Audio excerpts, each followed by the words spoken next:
Joining me now to discuss the ideas behind his new piece titled A Foreign Policy for the World as It Is Ben Rhodes. He's the former Deputy National Security Advisor to President Obama, an MSNBC political contributor, and the author of the book After the Fall, The Rise of Authoritarianism and the World We've Made. And Ben's story is the cover story on the current issue of Foreign Affairs. Ben, good to see you. Thank you for joining us this morning. I want to just read a passage from your article in which you say, meeting the moment requires abandoning a mindset of American primacy and recognizing that the world will be a turbulent place for years to come. Above all, it requires building a bridge to the future, not the past, which is a through line that runs through your story, that the future is not what we are used to. It's not what policymaking in Washington has been accustomed to. What does that mean in practical terms? Well, I think the United States sometimes, because of its muscle memory, still acts as if we have the degree of power and influence that we had in the world in, say, the 90s or the immediate post 9/11 era, when we essentially called the shots. And now we're living in a world where America's standing has been diminished for a lot of reasons, Ali, from the Iraq War to the financial crisis to the election of Donald Trump and the first Trump presidency.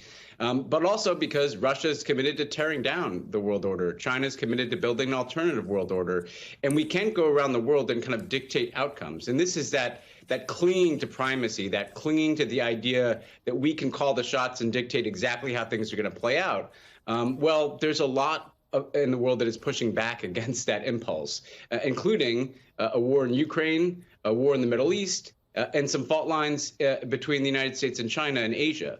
And the last thing I think any of us want is this kind of drift that we've been in towards kind of global conflagration. And I think the more America tries to insist that all these issues have to go entirely how we want them to be, paradoxically, the less likely we are to make progress and the more likely we are to get into conflict. Because if you have a zero-sum view and you're matching that against a bunch of other zero-sum views, a bunch of nationalist countries duking it out, that leads to war. That's what history tells us. How would you characterize for a voter the distinctions between Joe Biden and Donald Trump as it relates to your conversation here, your very detailed conversation about a new foreign policy for America? What would you say you're making a choice between? Because as you and I know, we both love global affairs, but it's not typically the thing a voter decides on. Yeah, well, first of all, I'd say these things do matter because take a look around the world. These are real wars. These are the largest land war in Europe since World War II, yep. A major conflict that could escalate more in the Middle East, and a conflict in China that could dwarf them all. So we're back in the kind of Cold War days, Ali, where this should matter as a voting issue because if things go wrong, they can go wrong very badly. In terms of the choice, I think, look, Donald Trump, let's be blunt.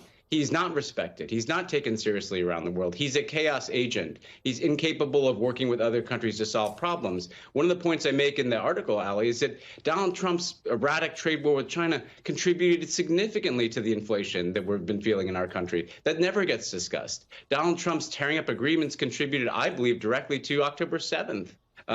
Between Israel and Hamas. And so Donald Trump's not going to solve these problems, and he's going to make them worse. And you're taking a chance on a volatile strongman sharing the stage globally with a bunch of other volatile strongmen, and Xi Jinping and Vladimir Putin and Narendra Modi. I don't think that's a recipe for solving any problems here. So if Trump offers kind of chaos and risk, I think Joe Biden at least offers, again, the predictability of an America that is functioning in line with a set of allies, functioning in line with a set of familiar interests to the United States. I would like to see Biden kind of abandon what we've seen, for instance, in Gaza, where we're kind of going through the motions of how we used to do things. You know, we have to hug Israel. We have to sign on to a maximalist objective of destroying Hamas that is not achievable. That's gotten us into trouble. So where I think Biden needs to go is he needs to kind of let go of some of these presumptions that we can shape things in the way we once did 20 or 30 years ago. Let's just zero in on that issue of Israel and Gaza. There are some people who have said they will not vote for Joe Biden, or they will withhold their vote. They may not vote against him. They may not vote for Donald Trump as a result of the bear hug of Israel. Is there something, and I'm sure the administration is working very hard to try and get the ceasefire deal that seems remarkably elusive, but is there a world in which that deal can be good enough to convince people that Biden can be in the right place on this and that you shouldn't withhold your vote because the chaos of having Donald Trump as president is not going to look better for anybody as it relates to the Middle East? First of all, as someone who's been quite critical, as you know, Ali, of their Gaza policy, I do have to say to people here, elections are not about perfect outcomes. They're about choices. Donald Trump would be far more damaging. Donald Trump would embrace, I think, the Israeli right wing's goal of literally annexing the West Bank. There would be no effort to get assistance into people in Gaza. So one point I'd make is just the choice is very stark, even with the dissatisfaction that many people, including myself, feel over Gaza. I think what's incumbent on the administration is to recognize that good politics is not whether or not you embrace the Israeli prime minister. Good politics is good policy outcomes. And the full embrace of the most far-right government in Israel's history has not led to good policy outcomes. It's contributed to a kind of a sense of impunity that the Israeli government feels that they don't need to have a plan for Gaza, that they can have this absurd objective of destroying Hamas, which is not achievable. A lot of Hamas's leadership isn't even in Gaza, never mind capable of being destroyed through the kind of military operation we've seen. So I'd like to see them be more straightforward with people about what they're trying to achieve. Instead of telling us about an Israeli proposal for a ceasefire that the Israeli prime minister himself can say he agrees with, let's lay out, okay, here's what our objective is. And if we don't see the Israeli government moving in line with that objective, we don't need to ship them offensive military weapons. That is essential for the maintenance of what they're doing. And so I do think that people want policy outcomes as much as they want to see political messaging on this. I just came back from Central Asia, where it was amazing to see, whether you like it or not, the economic influence, which turns into political influence, that China has over these post-Soviet parts of the world. And it really causes us to have a discussion in America about whether China is ally or adversary or somewhere in between, and what our strategy going forth looks like. As you said, Trump had some interesting ideas about China, but he was so ham-fisted and just uncoordinated about it that it never emerged into anything meaningful. I worry about that all the time, that the average American doesn't know what to think about China and our future. I think the average American wants to make sure that China's not ripping us off, stealing our intellectual property, breaking trade rules. But I think the average American knows that we have to coexist with China. They're going to be a big, powerful, rich country, whether we like it or not. And the last thing that the world wants and that Americans want is an out-and-out conflict with China. And Ali, I think we've overcorrected in this country. We went from a policy of engagement with China, trying to work things out, to a huge pendulum swing towards confrontation, not just under Trump, but also under Biden. Tariffs, export controls, restricting investment, restricting technology, geopolitical competition. I think some of that was definitely necessary, some of that correction. But I think we've now overcorrected because we're not going to, quote unquote, defeat China. They're going to get advanced technologies. They need to be a part of the climate solution. They need to be a part of the regulation of artificial intelligence. And we need to be talking to them if we want to avoid a war in Taiwan. And so I think we have to shift from the kind of confrontational mode that we've been in to one of competitive coexistence here, where there's a negotiation as well as a competition taking place. Ben, let me ask you one other question. For those who don't concern themselves too much with foreign policy, who are mostly concerned with domestic policy, there is an argument to be made here when you look into history at those countries that destroyed themselves domestically, and that had an influence on the world. And I think about Germany in the 1930s. Domestic policy influences foreign policy. The two are completely intertwined. They're not separate thoughts, and we probably have to stop thinking about them as separate thoughts. Yeah, completely. I'd say for people who don't care about foreign policy, I'd say, look, not only should we be worried about wars, but the climate crisis, migration, technology, all these things are inherently tied to what happens around the world. But importantly, to people who work on foreign policy, they need to realize that politics really matters. Foreign policy is an extension of politics. You get the foreign policy from a country based on what's happening politically inside of it. And so the most important thing the United States can do for global democracy and stability is to be more democratic and stable at home. We're getting kind of in the world a reflection of what's happening in all of our respective countries. So the number one thing I say at the end of this piece is the number one thing America can do is detoxify its own democracy. That's going to reverberate on the world more than any foreign policy could. 100% right. As I travel the world, and the same thing with you, all you hear about is people's concerns are greater about American stability than their own countries and their own politics. If we were just stable and we could just look like we had a reasonable future, that alone might add to global stability. What a great article. I really recommend everybody read it. It's the cover story in Foreign Affairs magazine. Ben, thanks very much for joining us. As always, pleasure to see you. Ben Rhodes joining us on, he's a former Deputy National Security Advisor to President Obama. He's the co-host of the remarkable Pod Save the World podcast and the author of After the Fall, The Rise of Authoritarianism in the World We've Made.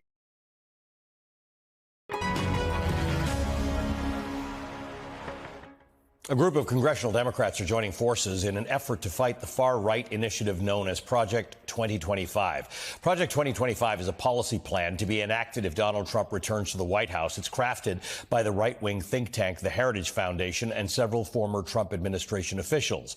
Their 920-page playbook details a mission to essentially dismantle the federal government and replace it with a radical conservative vision. Joining me now is one of the congressional leaders who helped found the Stop Project 2025 task force, the Democratic Congresswoman Ayanna Pressley of Massachusetts, who's a great friend of the show. It's been too long. I'm glad to have you back here, Congresswoman. Thank you for being with us. I would love to just talk to you about this, except that my colleagues over on the show the weekend before me had the president of the Heritage Foundation, Kevin Roberts, on. It was a bit of a jaw-dropping interview because he said all the quiet parts out loud, which is what Project 2025 is, which is why it's so important for people to understand that. How do you, in short form, tell people who don't know or understand the danger of this thing what this 920-page document is?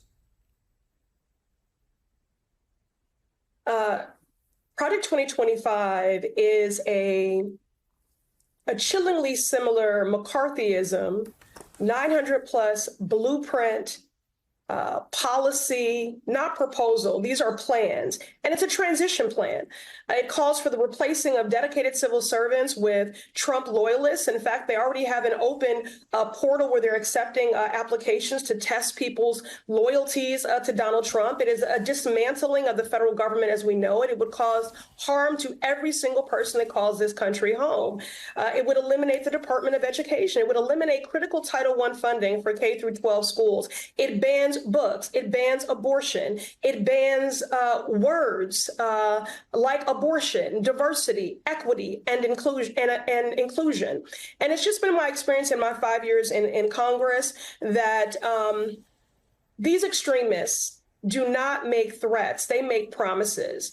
And so we've established Project 2025, this task force, to raise public awareness about this, to use every congressional tool available to us, from oversight and accountability, to ensure that this does not become a reality. And although much of the implication of Project 2025 and this hateful, harmful policy blueprint and transition plan has focused on federal agencies, it also implicates the courts. I just want to, reference that given your earlier segment, because the Heritage Foundation and the same mega donors that have produced this are the same people that are influencing Supreme Court justices like Alito and Thomas, and who want to seat other justices like them on the bench.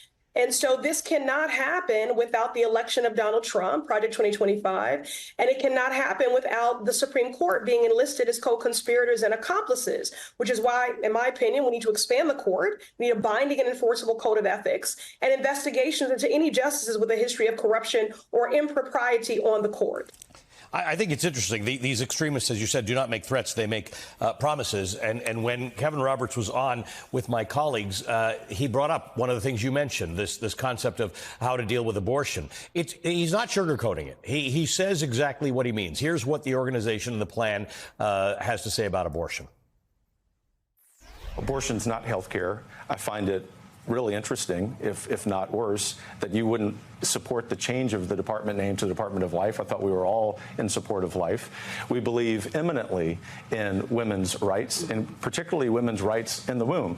And so the real question that you should be asking I just want to know, if I may, though, because I do ask the question. Why aren't we talking about the people who are supporting legislation that abortion can happen until 3 days after the person's born? This is an absurd framing by this network. That is an absurd assertion. As a person with an actual womb, I'm telling you that does not happen. So but let me just back up. Legislators in California, Virginia, New York, who Dr. actually Roberts, filed those bills. Does Heritage and Project 2025 believe that a woman should be able to have an abortion if her doctor says that she needs one? It's a yes or no question. Abortion is not health care. So abortion that is is a the no? murder of a human being.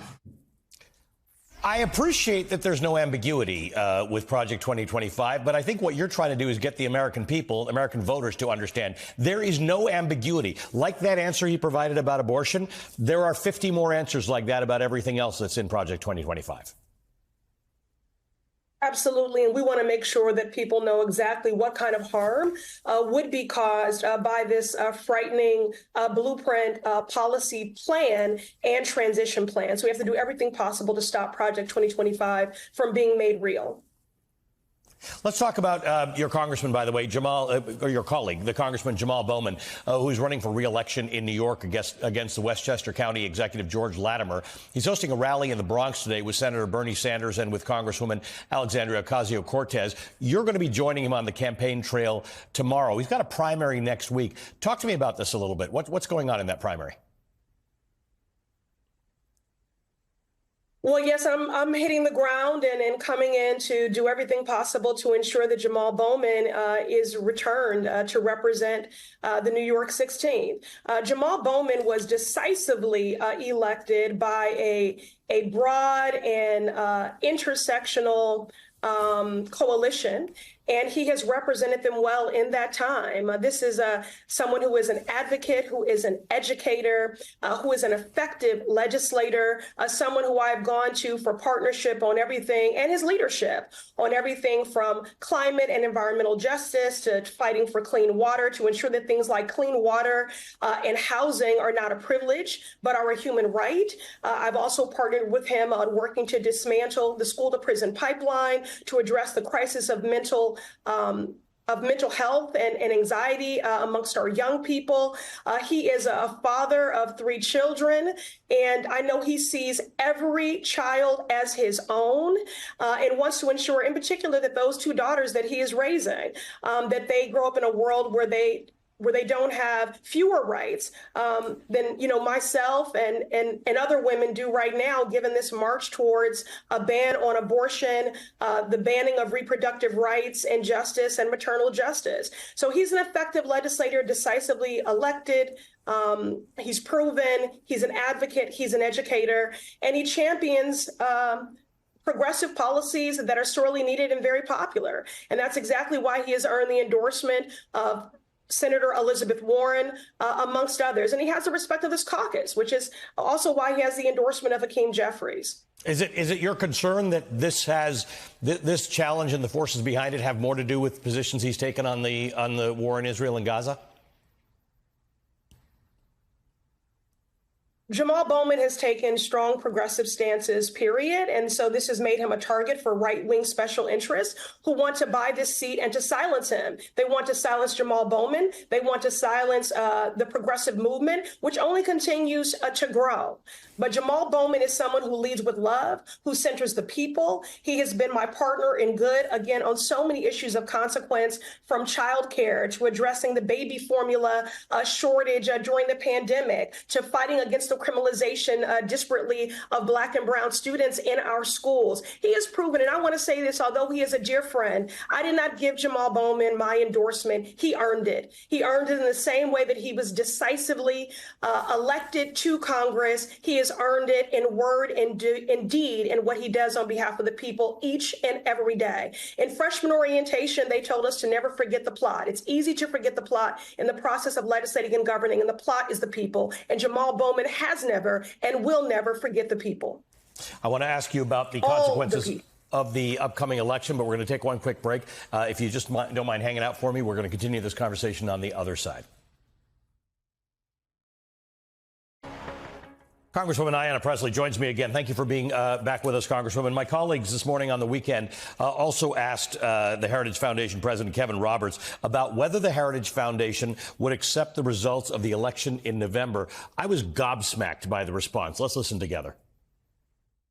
Is your organization going to accept the results of the 2024 election, regardless of the outcome? Yes, if there isn't massive fraud like there was in 2020.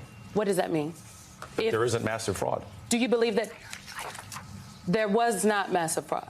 There was massive fraud. We have an election Where was fraud database that has documented that over years. By the way, the Heritage Foundation has been concerned about election integrity for decades, not just about 2020. We've been documenting this problem for a very long time.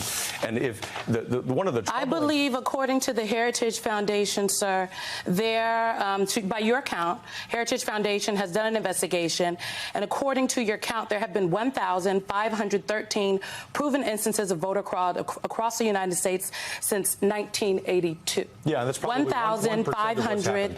Because they're very hard to document, and the Democrat Party is very good at fraud. Ayanna Pressley saved me. I mean, kudos to Michael Steele and Simone Sanders for their patience in that conversation. He's on national TV lying. It would be funny if it weren't so frightening. And again, it's more of the same. These are the same people who seek to erase history, to revise and rewrite history, the same people who believe that insurrectionists were just everyday tourists, just walking about the Capitol. It is delusional. Yeah. And it is frightening that people like him. I mean, to say that they've always cared about election integrity, give me a break.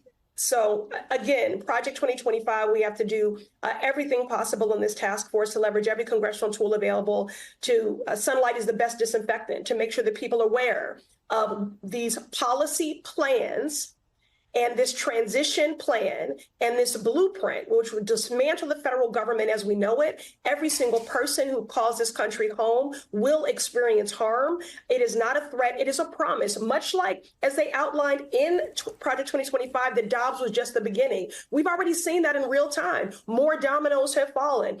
First it was Dobbs, then they went after birth control and contraceptives, then they went after IVF, then they went after mifepristone.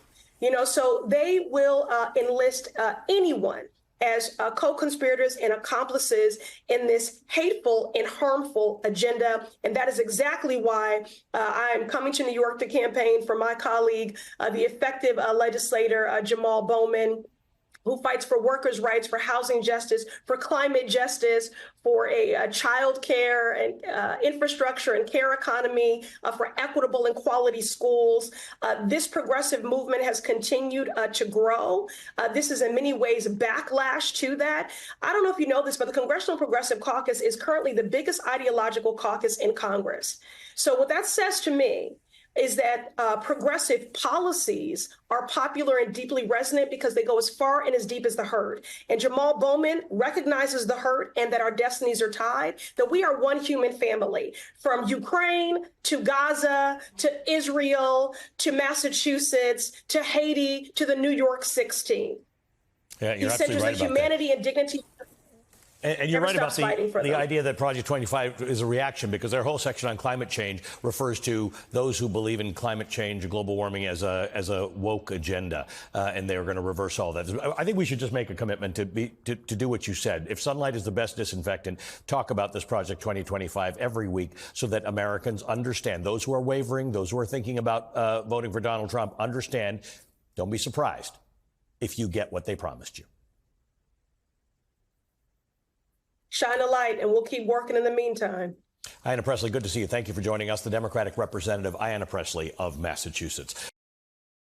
With more on this, I'm joined by Monica Medina, a distinguished fellow at Conservation International and the former Assistant Secretary of State for Ocean, Environment, and Science. Also joining us is Bill McKibben, a distinguished scholar of environmental studies at Middlebury College, a contributing writer at The New Yorker, and founder of Third Act, which organizes work on climate and racial justice. Welcome to both of you. I'm sorry, Bill, if that sounded a bit alarmist. I know that you're not given to being alarmist, but people have to understand that this is now policy. This is the kind of thing that the Heritage Foundation and conservative groups have said will happen if Donald Trump is elected. And while we may not be able to roll back climate change, they're even going to roll back the things that allow us to protect ourselves from the impacts of climate change. I think you were being under alarmist, if anything, Ali. Fair enough. And to give you a sense why, look at what happened in Florida in the last 2 weeks.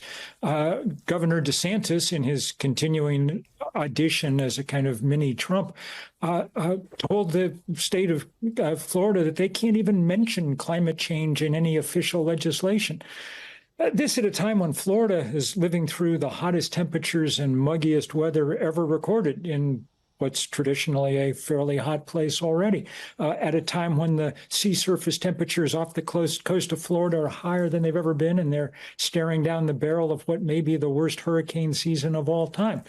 What Trump is going to do this time is going to be far worse than what he did last time. And last time he pulled us out of the Paris Climate Accords. That's because he's got the playbook laid out, ready to go this time. And I'll tell you what the kind of final frosting on the cake is. He wants to defund the National Oceanic and Atmospheric Administration, who are the people who maintain the thermometers that tell us how hot it is. I think in his world, if we don't know, then we won't have to talk about it. Yeah, Monica, it's like COVID testing, right? If you don't test people for COVID, then you don't have COVID. I mean, you were involved in NOAA. This is your bailiwick. This is very serious stuff. We need more science, more measurement, and more ways to figure out action, not fewer. I can't even get my head around what Project 2025 and Trump are thinking. Thank you so much, Ali, for having me on. And you put it exactly right. He won't just politicize the weather. He will weaponize it against his political enemies. And we know he has the capability to do it because he did it when he was president. And he will go farther this time because he's more in the pocket of big oil and gas than ever before. We know that elections matter, and we cannot stand by and let him undo what is one of the best things that the U.S. federal government does for people in this country, which is provide them straightforward, easy to understand weather and extreme weather forecasts that they use to save their lives, property. It couldn't be more important. And I was so glad to see behind you the map of Hurricane Dorian, where he took a Sharpie and changed the forecast. President Trump put thousands, maybe hundreds of thousands of lives at risk by changing that forecast. Bill, I want to ask you. No president has ever done that before, and no president should ever do that. I mean, wild. You remind me of it, but I think to myself, I can't believe. I remember the day he did it, thinking this is crazy. Bill, one of the things that you and I discuss a lot is that. And I talked I was talking to Ben Rhodes about this earlier with people who aren't going to vote for Joe Biden because they're frustrated with the Israel-Gaza policy. There are some people who express that sentiment around climate. They don't think enough has been done. But elections are about choices. And in this case, they are binary choices. And it's only going to get worse with one choice versus the other. But there are things, as Monica said, that this administration has done that go farther than administrations in the past. Yes. Look, no one's ever going to be able to do enough on climate change because it's the biggest thing that humans have ever done. We've never faced a problem anything like it. But Biden has done more to support clean energy by far than any president before. And in the last year, when he showed the guts to pause new permits for LNG export, he's done more to stand up to dirty energy than any president before. You can tell a sort of measure of how much he's done is how angry the oil industry is. You saw that kind of Austin Powers moment that Trump pulled off when he said, "Give me $1 billion and I'll, let you do anything you want." It's not that he's already going to do whatever they want when he gets in office. What he was telling them is, I need that $1 billion in order to make sure that I can win and I can turn the planet over to you. The price for our Earth is $1 billion. This election, on this question, could not be clearer. Monica, what does Joe Biden and team need to do to get this across to people who are not as well read in as you and Bill are about the consequences here? What's the way to express in simple terms what this administration has done and what it's going to do in the future? And is that better than comparing it to Donald Trump and what he'll do? How would you think about the messaging on this? Well, I think the messaging is really vital, and to talk about it in terms of the extreme weather events that people are experiencing today. President Biden and the Biden administration has improved heat forecasts, the amount of information you have, your network has, the kind of down to the neighborhood information that we have is better because of President Biden's investment in those weather forecasts. We're planting trees in cities so that we can shade ourselves, literally use nature to help protect ourselves. They're using the infrastructure bill and the IRA to make huge changes along coastlines so that places like Miami that were inundated with water this last couple of weeks are taking it. They're able to absorb it much better. I think the messaging has to be clear that this is a choice in this election, and President Biden is protecting families, protecting the most vulnerable. I loved the fact that you talked about pregnant women in the report before this. The reporter called that out. You know, we think about women and their bodies and their right to choose. Pregnant women are some of the most vulnerable people. He's protecting workers. So we need to get that message out to the labor unions so that they know that President Biden is on their side. He's not going to throw paper towels at them or withhold aid to the states that he doesn't like President Trump did. He's taking these issues seriously and taking action. We've done more than any other administration in the past, not only on climate, but on extreme weather and on preparing ourselves for the kinds of storms, floods, fires that we've seen and we're going to continue to see. Hey, Bill, what do people do who are experiencing psychological impacts of climate change? You've written extensively about this. What's your best advice to people who feel this, like many other topics we deal with, are overwhelming and too big for them? Yeah, I think in many ways this is the one that most overwhelms people. And we've got a whole field now of psychology called climate grief and climate anxiety. And it's very real for very obvious reasons. And it doesn't help when you can't go to sleep at night because it's 80 degrees in your apartment. Then you lie awake thinking about things, or at least I do. But the best antidote for despair is action. And in an even-numbered year in America, the most leveraged action you can take is get out there and try and influence the outcome of this election. That's why we've got tens of thousands of volunteers at Third Act, people over 60 who are phone banking, knocking on doors, doing everything they can to make sure that this threat to our climate, as well as our democracy, is turned away in November. I'm grateful to both of you for really underscoring how crucial this matter is to us. It's existential. It really is. Thanks, Monica. Monica Medina is a distinguished fellow at Conservation International. Bill McKibben is a distinguished scholar of environmental studies at Middlebury College. Today's meeting of the Velshi Band Book Club is officially underway. I'm thrilled to be joined by Kiese Laymon, an English and creative writing professor at Rice University, winner of the MacArthur Fellows Genius Grant, and author of 3 books, including today's award-winning Velshi Band Book Club feature, Heavy, an American Memoir. Kiese, good to have you here. Oh, thank you, Velshi, so much for what you do for our books. I appreciate you, man. Thank you. Well, my pleasure. Look, this is a great book. In many ways, it's a story about the power of education and the power of literature. Tell me about this.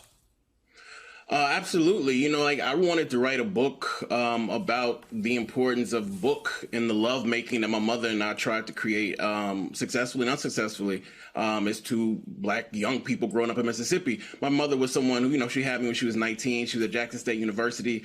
She became a professor, and books were like our sort of like way of connecting to one another for better and worse. And at the end of the day, you know, like a lot of families, we succumb to addiction in different ways. And I was at the end of my rope. I didn't know what to do. So I tried to write a book to my mama to make it better. That's really what Heavy is about.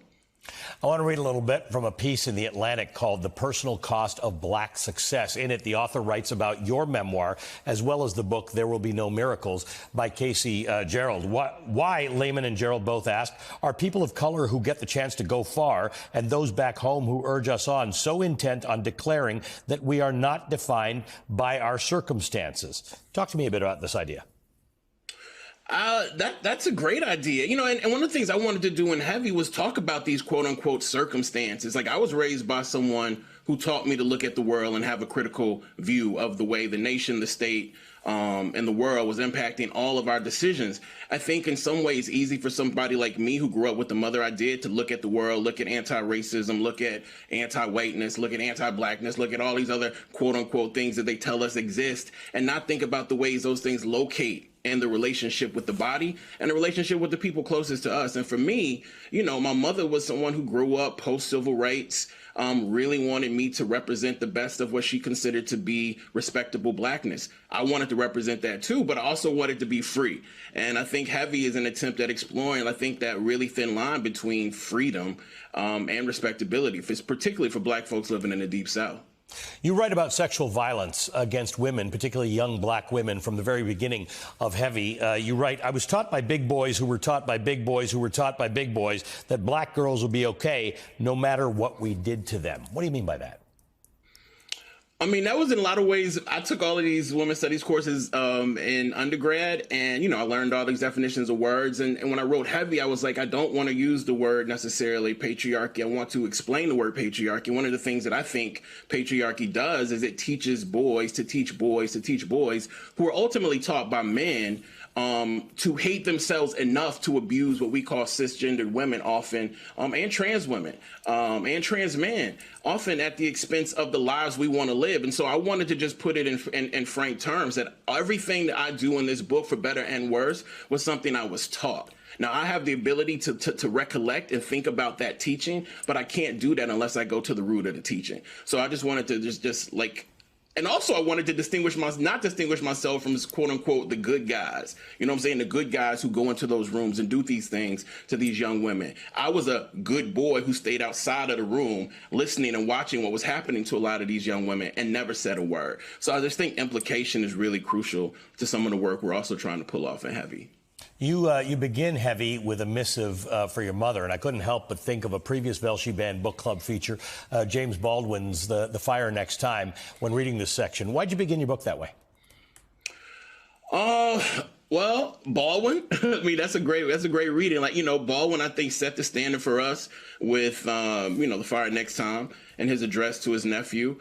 I didn't want to make this a letter to my mother. I think a letter is very different than a book written to my mother. I wanted to write a book, but I wanted to set the terms for the reader and my mother abundantly clear from the beginning. You know what I mean? This is a book about a child who loves their mother, like, endlessly. But there was a point in my life where I do not think I loved my mother. And I would argue that she did not love me. And I think that had everything to do with us and everything to do with the nation and the state, Mississippi, that we lived in. And I just wanted to, like, address my mother directly from the beginning, as a friend, as an elder, as a teacher, before I let everybody get into what Heavy was really going to do in the next subsequent chapters. Let's talk about the title of the book, Heavy, an American Memoir. The mythos of the great American story is such a part of literary convention in this country, but we know it's just that. It's a myth. Your story is a great American story for so many Americans. Let's talk about this idea of representing this country in books. Oh my goodness! I mean, you know, again, you know, books were. I was raised by one of those mothers who didn't let you have cable. You know, like I had to go to my friend's house to watch what we call Skinamax, HBO, and whatnot. So again, like books were the foundation of our love for one another. And you know, one of the interesting things about Heavy being banned is that when I found out Heavy was banned, you know, I got a call from a librarian in Missouri. And the first name she said was, you know, your book along with Toni Morrison. And, you know, often people ask me how I felt about my book being banned. And because I heard my book was banned with Toni Morrison, first thing I started doing was smiling ear to ear. I can't even simulate that smile on my face. But then it didn't take long for me to just really consider how sad it was that the greatest writer of English language, to my estimation, was being banned from libraries. And the people doing the banning were some of the same people who didn't want their children wearing masks at the height of COVID. And some of the people doing the banning are the same people who want President Trump to be the president of the world necessarily. So, you know, I took the banning as a necessarily like, oh, Morrison and I have something in common. And then it just sat in because the book is about books. The book is about what books and the lack of books actually did to and for me as a young person. So banning a book about books is what they call nasty work, I would say. It's nasty work, and it is a badge of honor. You're right, because now your work is in a corpus of some very famous people. But it is the aspect that some kid doesn't get to read this that's really important, right? That this is the point. Absolutely. That we have a sense that, I could buy the book. Lots of people will buy it today after seeing you on the Velshi Band Book Club. There's no question about that. You'll track your sales. They'll go up. But that doesn't answer the question about, is there somebody who needs to read your book who doesn't get access to it? Absolutely. And this is why I'm so thankful for the work you've done. A lot of the people you've brought on to talk were people who were written out of education as high schoolers. I was written out of middle school education, written out of high school education, meaning that the identity that I embodied was told they did not belong. So we didn't read books by black people in black ass Mississippi. We didn't read books by like black grandmothers in black ass Mississippi. So when I got older, my mother had a lot of books. Like I was lucky I could get these books. My mother taught at Jackson State University.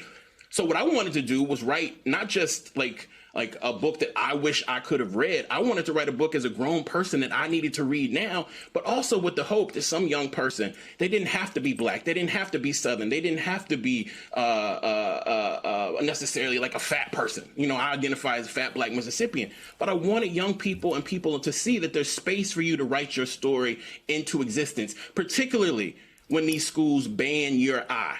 And I had my eye banned, and a lot of young people are having their eyes banned. And these book bannings are just further proof of like there's an insidious group of folks in this country who want to ban our children, not just ban books, but ban our children from exploring identities that they deem fearful. There's nothing more insidious than the work of book banning in this country in 2024. That is exactly right. Thank you for being a member of Velshi Band Book Club. Kiese Laymon, the award-winning and best-selling author of today's Velshi Band Book Club feature, Heavy, an American Memoir. With less than a month until the Republican National Convention, presumptive nominee Donald Trump says, quote, in his mind, he has decided who he will pick to be his VP. Last week, NBC News reported that Trump had zeroed in on two top finalists, the Ohio Senator J.D. Vance and the North Dakota Governor Doug Burgum. Senator Marco Rubio of Florida is also still believed to be in the mix. Now, all three are securely buckled in on the Trump train, singing his praises and pushing his lies. But that wasn't always the case. Roll the tape. He doesn't sweat because his pores are clogged from the spray tan that he uses.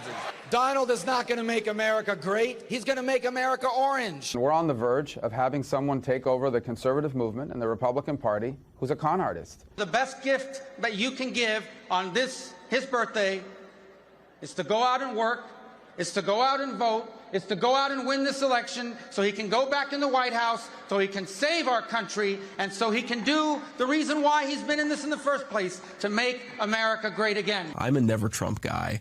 I never liked him. I know you've been asked about this before, about past comments that you've made about Donald Trump. You've said, I'm a never Trump guy, never liked him. Terrible candidate, idiot if you voted for him, might be America's Hitler, might be a cynical a-hole, cultural heroine, noxious and reprehensible. We need to have people who are supporting Trump, not trying to stab him in the back. It's very, very simple. Very, very simple, apparently.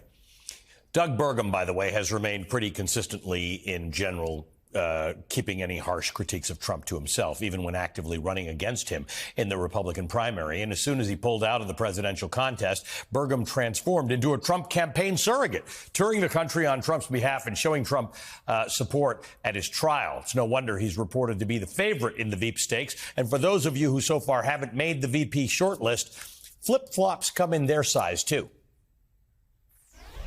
Donald Trump was totally unhinged. He's gotten more unstable and unhinged. He spends more time in courtrooms than he does on the campaign trail. He refuses to debate. He's completely distracted. Biden has been a catastrophe. So I will be voting for Trump. What? The unhinged to endorsement pipeline is unfailing, it appears. Just a few days, Joe Biden and Donald Trump will face off against each other in their first showdown since the 2020 election cycle. On Thursday, the two men will be in Atlanta to participate in the first of two scheduled general election debates this season. It will last 90 minutes. Both campaigns have agreed for it to take place in a television studio without an audience present. The debate will take place 1 month after Donald Trump was convicted on 34 felony counts of falsifying business records, and just 2 weeks before he's set to return to court for his sentencing hearing. Neither candidate has taken part in a nationally televised debate since their last matchup in the fall of 2020, and recent reports indicate that they are taking very different approaches to prepare for this week's debate. Biden's going to spend several days hunkered down at Camp David, developing plans and strategies with some of his closest advisors. His former White House chief of staff, Ron Klain, has even taken time off from his current job to get the president ready for both of this year's debates. Klain is one of Biden's closest and most trusted confidants. He's also an experienced strategist who's helped nearly every Democratic presidential candidate since the 1990s prepare for the debates. The president's personal attorney, Bob Bauer, will also lend the campaign a helping hand. He'll be standing in as Donald Trump in the mock debates that the team plans to stage in the days ahead. It's a role that he took on to help Biden prepare for in 2020. And a rotating cast of about a dozen other advisors have also been tapped to help the president prepare for Thursday. Meanwhile, here's what Donald Trump told NBC yesterday when he was asked what his strategy is for the upcoming debate. My strategy is very simple. Make America great again, that's all. Because our country's going to hell. And we're going to turn it around fast. There's no strategy. We're going to turn it around fast. We're going to turn it around fast. There's no strategy. We're going to turn it around fast. Trump's team has been trying to give off the impression that the former president is not worried at all about facing off against Biden. They say the campaign trail has been enough of a preparation for Trump, and they've got no plans to stage mock debates. NBC's reporting, however, indicates that there's at least some preparation happening in the Trump camp. The former president has held informal policy sessions with aides, advisors, and lawmakers, including the North Dakota governor, Doug Burgum, and Senators J.D. Vance and Marco Rubio, all of whom are contenders to be vice president. They're also discussing how to respond to inevitable questions about Trump's recent criminal conviction and his role in the January 6th insurrection, and how to rein in the former president's rhetoric. Now, that last point is particularly notable. Trump's campaign has repeatedly and often unfairly used selectively edited clips to portray Biden as old and feeble-minded, but Trump is often prone to gaffes as well. During a speech last week, he bragged about acing a cognitive test and then repeatedly got the doctor's name wrong. He's also mixed up Presidents Biden and Obama multiple times before, and even once confused Nikki Haley with Nancy Pelosi. And for those who aren't familiar with Trump's long-winded speeches, his stream of consciousness ramblings are going to sound absolutely incoherent. When his teleprompter malfunctioned at a rally in Nevada earlier this month, Trump went off the script and told a long and meandering story involving an MIT professor, electric boats, and whether he prefers electrocution to being eaten by sharks. At another rally, he praised, quote, the late, great Hannibal Lecter, a fictional character a fictional cannibal serial killer, frankly, featured in the film The Silence of the Lambs. He also added that Lecter is, quote, a wonderful man. And at two different events yesterday, Trump said that he had proposed starting a, quote, migrant league of fighters, a UFC-style sports league that would pit migrants against one another. He added, quote, it's not the worst idea I've ever had. It's a bizarre proposition that also reminds people of his barbaric and dehumanizing position toward non-white immigrants. Trump might feel like he's got the upper hand coming into this debate, but that's largely because he's been stuck inside his MAGA bubble. His incoherent and strange diatribes may play well among his diehard rally-goers, but it's going to be perceived differently by the general public, who might see him simply as an undisciplined candidate leading an unserious campaign. Joining me now is Barbara Rez. She's previously served as an executive vice president at the Trump Organization. She's also the author of Tower of Lies, What My 18 Years of Working with Donald Trump Reveals About Him. Barbara, good to see you again. I wanted to speak to you very specifically about something, and that is these weird rants that Donald Trump is going on. Put aside the stuff that might be fairly deliberate, the dictatorial, authoritarian stuff he says. The other day, carrying on about being electrocuted versus being eaten by sharks. Did he do this when you worked for him? A little bit. But he was a little saner then, to be honest with you. But yeah, he would make ridiculous remarks. The thing about Hannibal Lecter, it was not like he was praising him so much as he was joking about him. Like, it was funny that Hannibal Lecter ate people. And it reminds me of a time when we had just hired a residential manager, a German guy, and Donald was bragging among us, to us executives, 3 or 4 of us, how great the guy was, and he was a real German, and he was so neat and clean, and then he looked at a couple of our executives who happened to be Jewish, and he said, watch out for this guy. He sort of remembers the ovens, smiling. Everybody was shocked. I mean, I couldn't believe he said that, but he was making a joke about the Nazi ovens and killing people. And that's the way he was. He was making a joke about Hannibal Lecter and eating people as if that was funny, as that was appropriate. He did. He was a keynote speaker. I always find this interesting at the Faith and Freedom Coalition event yesterday, which is in theory, a religious thing. He made multiple comments about his allegiance is to the Creator and that he answers to God. He talked about the 10 Commandments thing in Louisiana. What do you make of his embrace, seemingly, of religion and the religious right's embrace of him? How come nobody's treating this like the unusual thing that it is? His embrace of religion is absolute nonsense. I mean, he used to hate Christmas because he had to go to church one day. He was an agnostic or maybe an atheist. I mean, he mocked religious people. He thought they were, super for believing in things that were obviously intellectually to him not true. As far as the right is concerned, the religious right, I mean, I have lived for a long time, and I've always known that these people were fundamentally dishonest, that they were using God and the 10 Commandments and stuff just to promote their own interests. And as far as caring for others, and especially like Black and Puerto Rican children that were starving, and as far as doing anything beyond the limits of their own church, it didn't exist. They had no spirit of love. There was no community. There was hatred. There was always hatred, and it's the hatred that runs the support of Trump, the hatred of gays, the hatred of interfering with owning guns, the hatred of homosexuals. And that's, basically why they are supporting him. It has nothing to do with God. If any of these people truly believed in God, and I unfortunately or fortunately had to go to Catholic school and know a little bit about the Bible, they would see that they're just breaking every law that was ever written. Let's talk about some of the things people are talking about. There are discussions about Joe Biden's age and whether he has missteps when he talks. And some people are talking about Donald Trump and some of the unusual things he says. Tell me about the difference between the Donald Trump that you're seeing today on TV this week versus the Donald Trump you worked for. Are you seeing something unusual? Obviously, we're not in a position to diagnose things. It's not something one can do on TV. But as somebody who knew him, do you see a difference in his behavior?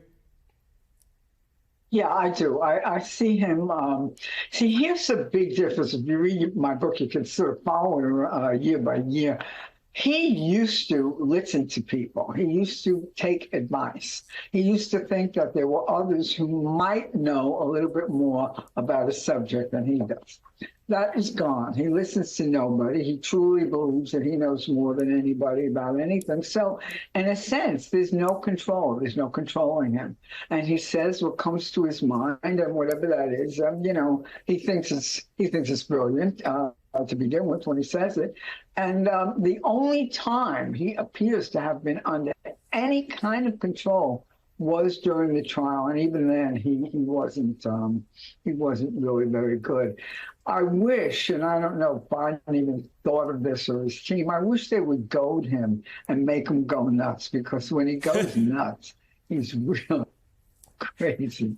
Well, that's interesting because you point out that the only time he's exercised any discipline in recent months is when he was in court, where there were absolute threats about what might, something might happen to him, something bad might happen to him if he misbehaves. He doesn't have any structured things coming up other than court and the debate on Thursday. And the debate's not going to have an audience, so he's not going to have that normal thing that he plays off of, right? He likes to play off of an audience, positive or negative. It's just going to be the crew in there, the moderators, and Joe Biden. So what does goading him look like in that kind of environment? What's the kind of thing in this day and age that even gets to Donald Trump? Because some of us believe that he's absent shame. He doesn't have anything that will embarrass him.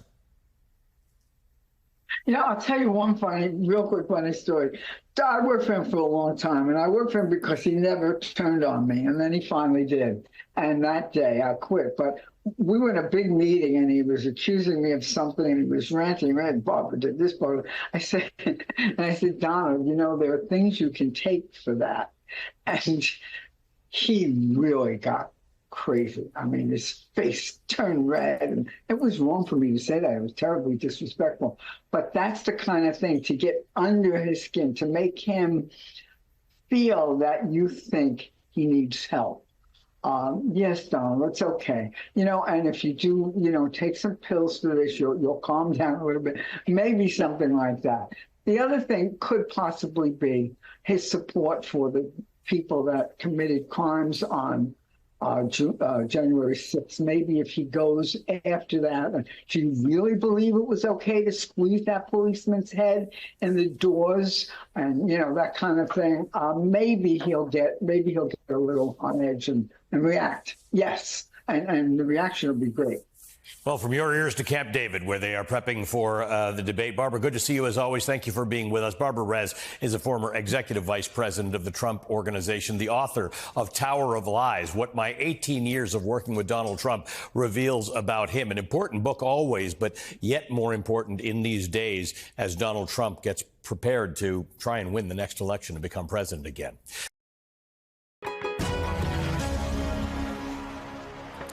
The war against reproductive rights has gone global, with American Christian conservatives targeting some of the world's poorest countries.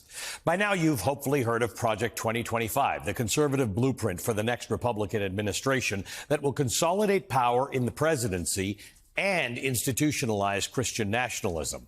If Trump returns to power, the checks that restrained him during his first term will disappear. Project 2025 will facilitate the purge of civil servants and experts from various federal agencies, replacing them with loyalists who are aligned with a right-wing agenda.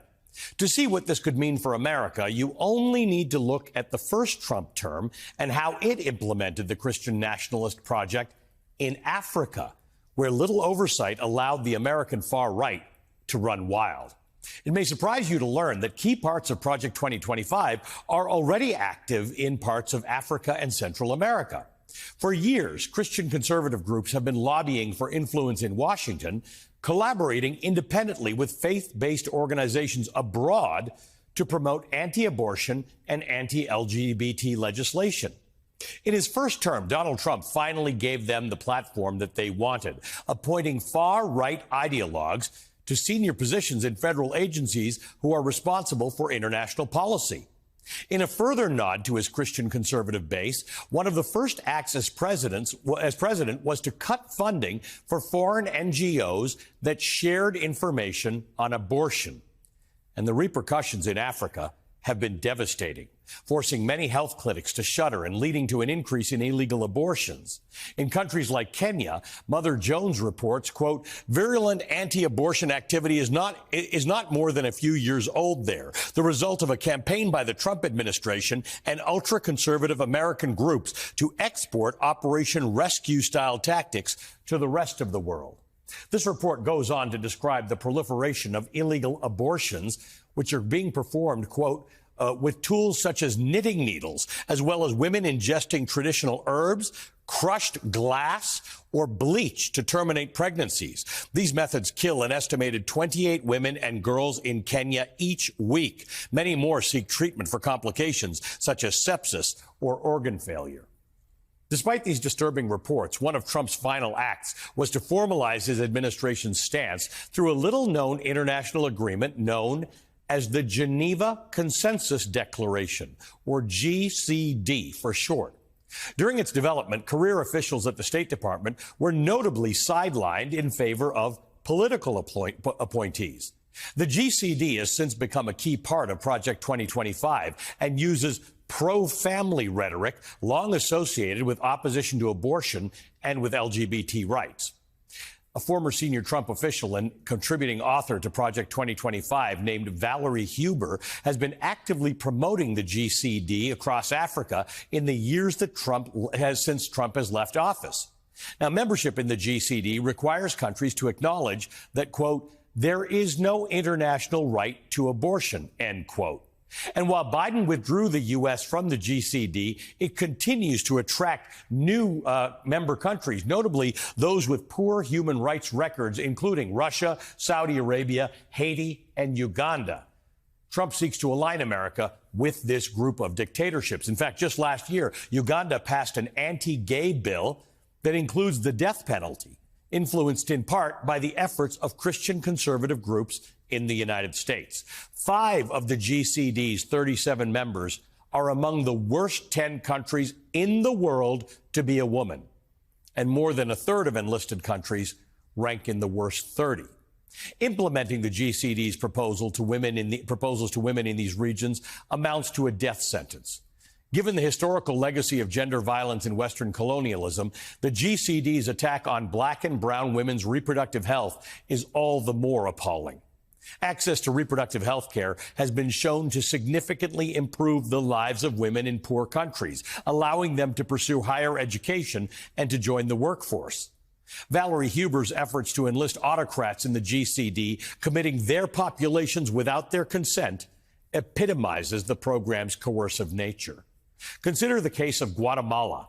The Central American nation joined the GCD last summer under the backing of its far-right leader, the president, Alejandro Giammattei, who is a close ally of many U.S. Republicans.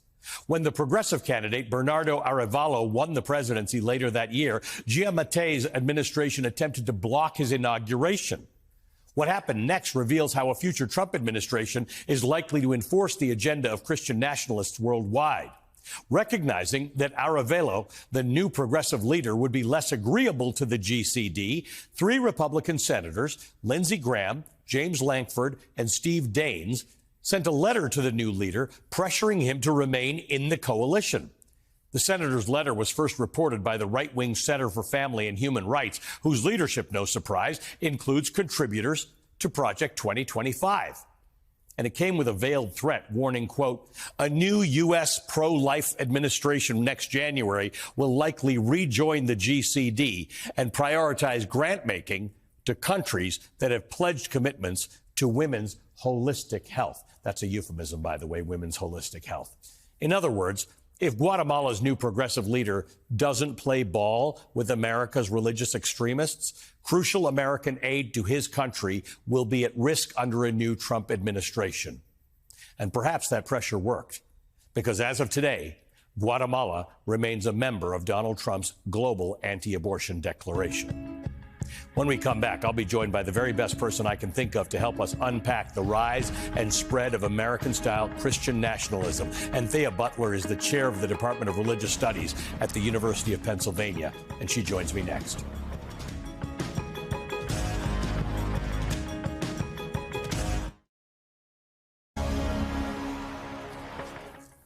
I'm joined now by the esteemed scholar Anthea Butler to discuss how former President Donald Trump contributed to the global spread of Christian nationalism. She's the chair of the Department of Religious Studies at the University of Penn and the author of White Evangelical Racism, The Politics of Morality in America. Anthea, good to see you. Thank you for being with us today. Thank you, Ali. To some degree, previous Republican presidents have catered to Christian conservative groups, not just in the United States, but around the world. What's different this time? I think what's different this time is that they have an agenda that's not only a national agenda, but a worldwide agenda. This has been going on underneath the scenes for a long time. I think what people don't realize is that many of these Republican organizations like Heritage Foundation, Focus on the Family, and others have always had a foothold outside of the U.S. through evangelism, through missionary programs and such, sort of a kind of a colonial project, if you were. But now what's different about this is that they are going to use reproductive policies as well as policies on LGBTQ people to try and control different nations around the world. And we can see this in Africa. We can see this in Ghana. We see it in Kenya. We especially see it in Uganda, other places, Guatemala, Bolsonaro, and Brazil. There are many of these instances where the U.S. government, under the guise of Christian nationalism, as they want to put it, are trying to infiltrate countries and control them and do the same kinds of moral issues that are happening here. And I think this is something that we really need to watch out for the spread of Christian nationalism around the world. Look, colonialism was good for nobody, but at least one could understand what the transaction was. What's the transaction here? What's in it for the Ugandas of the world and the Guatemalas of the world? We sort of hinted at that if you don't do this under a Trump administration, you may get your aid pulled back or you may not receive aid. But fundamentally, what is the influence that American evangelicals or Christian nationalists have over the Ugandans or the Kenyans or anyone else?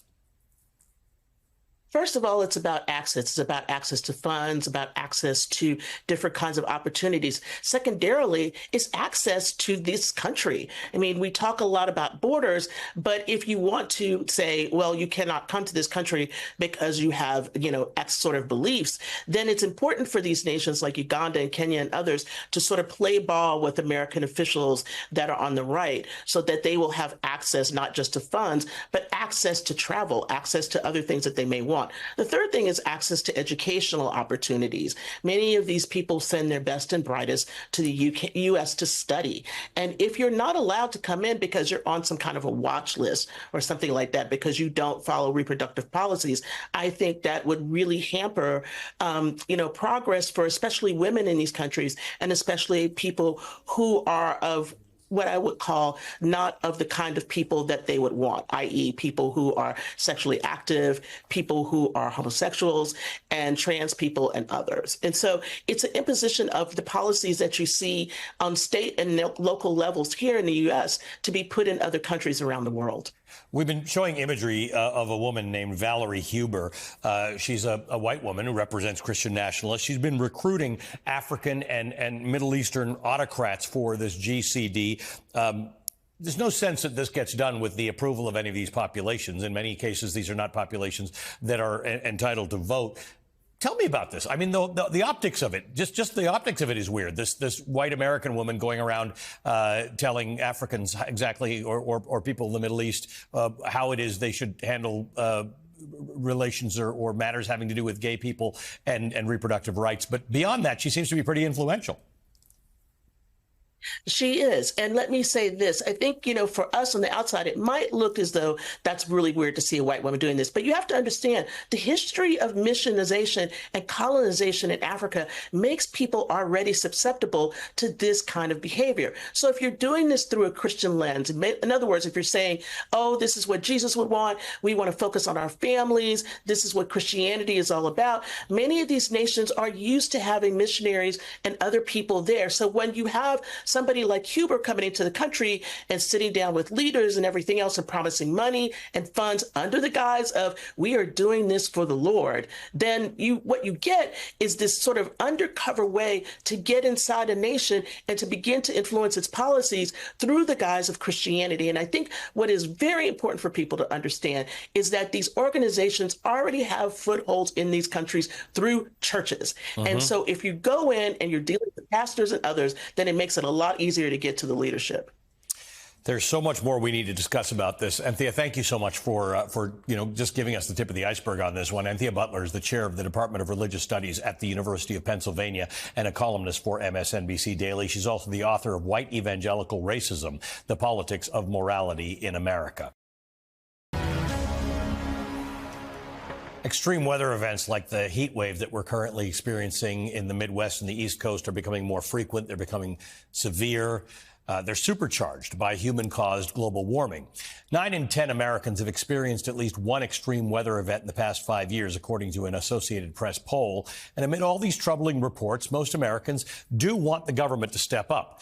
A recent CBS poll shows an overwhelming majority, 70%, favor federal climate policies. Now, for his part, President Biden has been credited with doing more to confront the climate crisis than any prior president. Under his administration, several critical climate initiatives have been passed, including the historic Infrastructure Investment and Jobs Act, which promotes the transition to clean energy and invests in making communities more resilient to climate impact.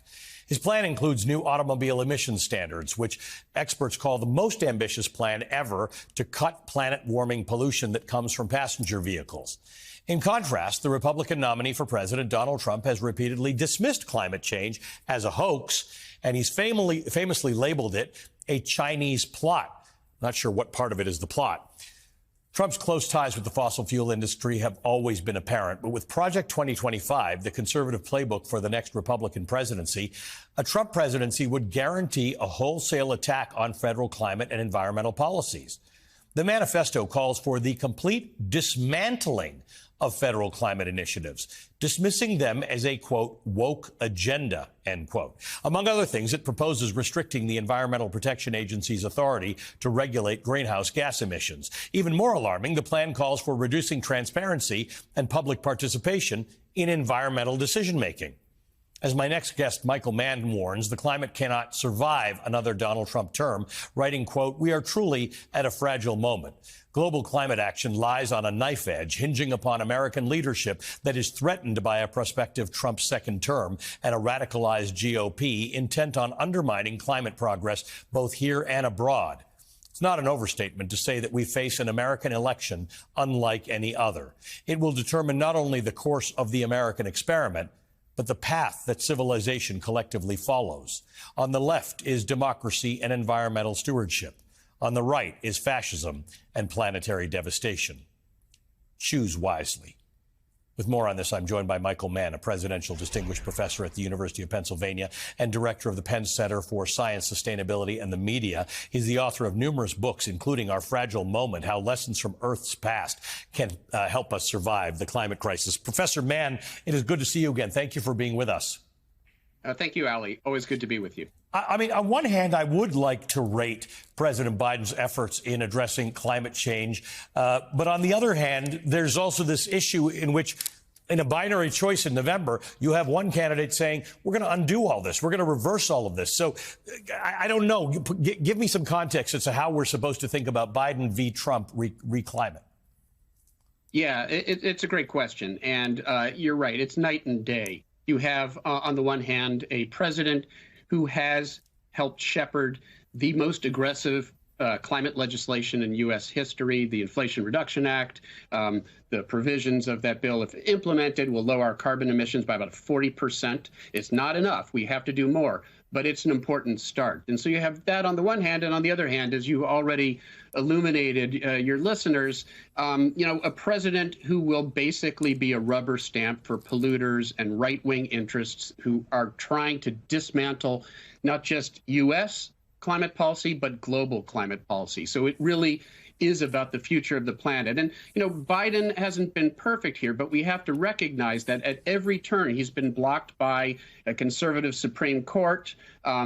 He has been blocked by Republicans in Congress who've done everything they can to throw a monkey wrench into the works when it comes to implementing the policies the climate policies of this administration. And so, the Biden administration really has done pretty much everything it can in the current political environment. And if we want to see more aggressive climate action, we need to elect, to Congress.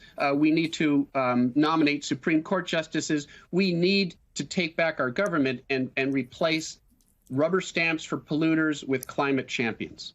There are a few things going on. There is an effort before the Supreme Court to dismantle what's the so-called administrative state. The idea that experts at organizations like the agencies like the EPA will not be able to have authority to implement standards and things like that. Then there's Project 2025, and then there's Donald Trump talking to a bunch of oil executives and CEOs the other day, basically trading off deregulation for donor dollars in the campaign. They're all of a piece, but the Project 2025 stuff really worries me because it's actually stated policy. They are going to treat climate, the things that you do, as woke nonsense.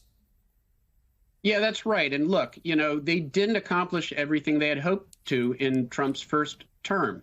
And so and I'm talking about polluters, I'm talking about the Koch brothers and other plutocrats, the fossil fuel industry. They have this wish list of things that they were unable to accomplish in only one Trump presidency that they are going to make sure to accomplish in a prospective second Trump presidency. And that's why I've said that, a second Trump presidency would be more or less game over for climate action. It would be game over for domestic climate policy, and as goes the U.S., goes the rest of the world when it comes to action on climate. There's something in Project 2025 that aims to reduce transparency and public participation in environmental decision-making. Why is public participation in environmental decision-making important? Yeah, because, this is a government for the people, of the people, for the people, by the people. The people is part of every is a component of each of those, each of the governmental, responsibilities. And, they don't want to hear from the people. They want to favor polluters over people, right? They don't want the interests of the people, which is a cleaner planet, a survivable future for their children and grandchildren. That's not what they care about. These plutocrats are convinced that they can build fortresses, that they'll be just fine, and all they're interested in is maximizing their short-term profits at the expense, literally, of the planet that we leave behind for our children and grandchildren. Michael, good to see you as always. Thank you for joining us. Michael Mann is a distinguished, presidential distinguished professor at the University of Pennsylvania. He's the author of Our Fragile Moment, How Lessons from Earth's Past Can Help Us Survive the Climate Crisis. Here's a number for you. More than 100 million Americans carry some kind of medical debt, owing a collective total of more than $200 billion. Medical debt is the leading cause of personal bankruptcy in America. Every year, more than 530,000 people file for bankruptcy caused primarily by medical debt. That's according to a 2019 study from the American Journal of Public Health. This is a uniquely American problem. We pay the most for health care, more by far than any other nation on earth. We are the only high-income nation on the planet that either does not guarantee health care or make its provision universal. And our health outcomes are not better for it. We rank below all other comparable economies when it comes to longevity, maternal mortality, and many of the other measures of health and well-being. Meaningful medical debt is virtually non-existent outside of the United States.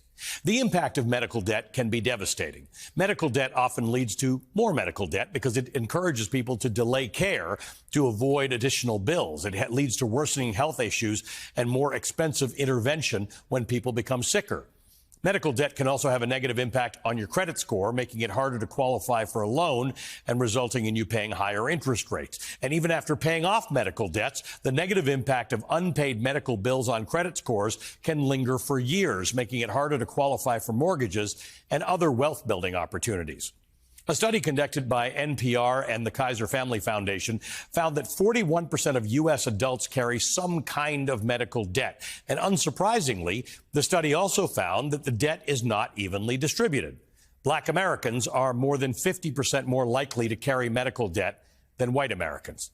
63% of those with medical debt said they cut back on basics like food and clothes. 40% took on extra work. 20% of people with medical debt had to change their living situation as a result of that debt. Well, now the Consumer Financial Protection Bureau wants to make major changes to relieve some of the burden of medical debt in America. They've proposed a rule change that would remove medical bills from most credit reports. increase privacy protections, help to increase credit scores and loan approvals, and prevent debt collectors from using the credit reporting system to coerce people to pay. It would prevent lenders from repossessing medical devices like wheelchairs and prosthetic limbs as collateral for a loan if people are unable to pay.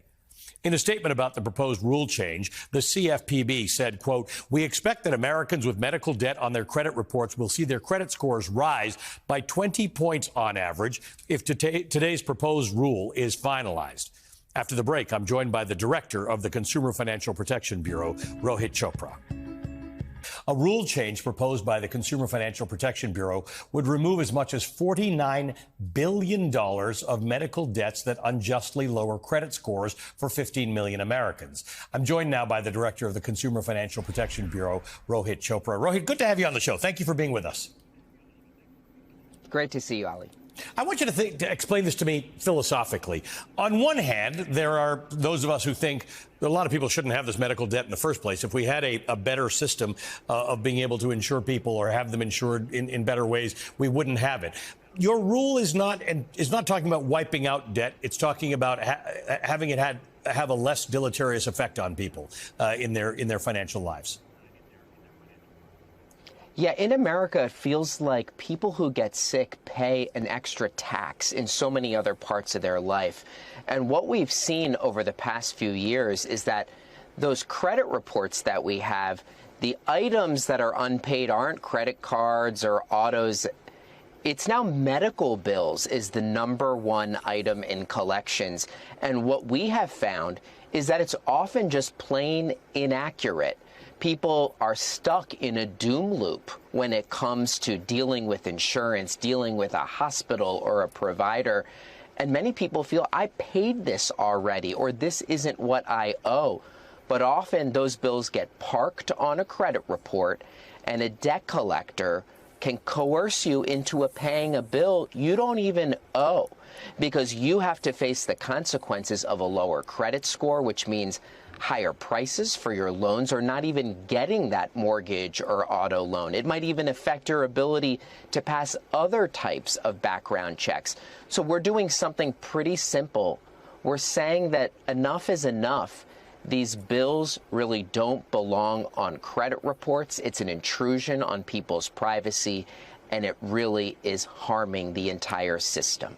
Yeah, you're really right about that doom loop. I've been in it myself. I'm fully insured through my company, and sometimes a bill will show up, and it's like, I don't even know what this is, but you can't get to the bottom of it. And before you can get to the bottom of it, you get another letter saying this has been handed over to a credit agency, and you've got to pay it. So it has broad effect.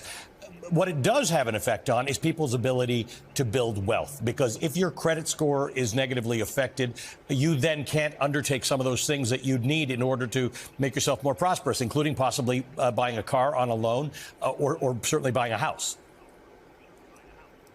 Yeah, when your credit score or credit report is dinged unfairly, that jacks up your monthly bills on so many other things. Your credit card interest you end up paying could be higher. The mortgage, you may not even get one. And we anticipate that our proposed rule will actually help so many more people qualify for those loans. And here's what's so interesting, Ali. There's so much research to show that when you've got a medical bill on your credit report, it has almost no predictive power of whether or not you'll repay that credit card or that mortgage. Let's lean into that for a second, because there are things that are on your credit card that could tell a potential employer or a potential lender that you're a bit of a rough risk. But that's not the case for medical bills. That just could be what happened to you, where you got your treatment, what you were being treated for. It doesn't have that correlation that simply ignoring a car loan or not paying your mortgage would have. Yeah, when you sign up for a car loan or a mortgage, you go in knowing your income. The lender takes a look at that. No one wants to get into an accident or to get sick. And you're not going into a loan application. You just get all that paperwork after. And like you said, even if you have insurance, you are still dealing with all of this complex and confusing system. So it's just put on your credit report even without your expectation. So that's why we see these medical bills as totally different. And look, this is not going to solve the entire problem of medical debt, but across the government and the administration, we're working to fix that. But to me, getting this off of credit reports is one way to make sure that people aren't being unfairly harmed across their financial life and aren't paying that sick tax as much. Rohit Chopra, good to have you on the show. We have more to discuss about this, so I hope you'll come back and we'll continue the discussion. Rohit Chopra is the director of the Consumer Financial Protection Bureau. Hey there, MSNBC fans. I'm Luke Russert, and be sure to join me, Rachel Maddow, Jen Psaki, Lawrence O'Donnell, Steve Kornacki, Joy Reid, and many more September 7th in Brooklyn, MSNBC Live Democracy 2024. Click on the link for ticket information. We will see you there.